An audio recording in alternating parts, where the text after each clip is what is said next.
اے خدا تو صبر استقلال دے، غفلتوں پہ میری پردہ ڈال دے، تو عطا کر سجدہ ریزی اے خدا، شکر کے سانچے میں مجھ کو ڈھال دے، آمین۔ وضاحت کے چکر میں اپنا وقت برباد مت کرو، لوگ وہی سنتے ہیں جو وہ سننا چاہتے ہیں۔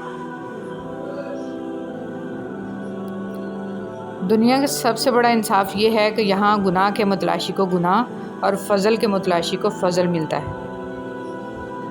حضرت علی رضی اللہ تعالیٰ عنہ فرماتے ہیں، ہمیشہ اخلاق سے بات کرو کیونکہ انسان پر سب سے زیادہ مصیبتیں اس کی اپنی زبان کی وجہ سے آتی ہیں۔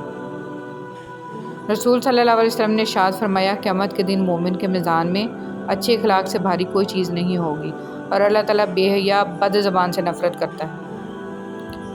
رسول صلی اللہ علیہ وسلم نے فرمایا، اللہ سبحانہ و تعالیٰ فرماتا ہے، آدم کے بیٹے میری عبادت کے لیے فارغ ہو جا، میں تیرا سینہ قناعت سے بھر دوں گا اور تیرے فقر کو دور کر دوں گا۔ اگر تو نے ایسا نہ کیا تو میں تیرے سینے کو مصروفیت سے بھر دوں گا اور تیرے فقر دور نہیں کروں گا۔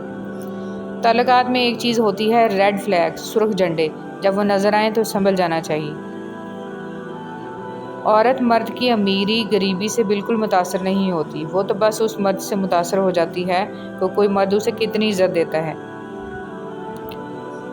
حضرت علی رضی اللہ تعالیٰ عنہ نے فرمایا، جو تم سے نہیں ہو رہا اسے اللہ کے حوالے کر دو، پھر دیکھو کہ کیا ہوتا ہے، اللہ اسی کو وسیلہ بنا دے گا جو تمہاری راہ میں رکاوٹ ہے۔ بسم اللہ الرحمن الرحیم۔ تنگ دستی میں سخاوت کرنا، غصے میں سچ بولنا اور طاقت رکھتے ہوئے بھی معاف کرنا بہترین نیکی ہے۔ رسول صلی اللہ علیہ وسلم نے ارشاد فرمایا، ماں کی دعا اولاد کے حق میں بہت تیزی سے قبول ہوتی ہے۔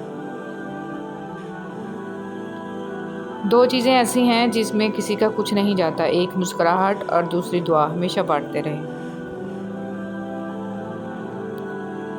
زندگی میں بہت کم لوگ ایسے ملتے ہیں جو سچ میں آپ کے ساتھ مخلص ہوں، ورنہ زیادہ تر لوگ دکھاوا کرتے ہیں۔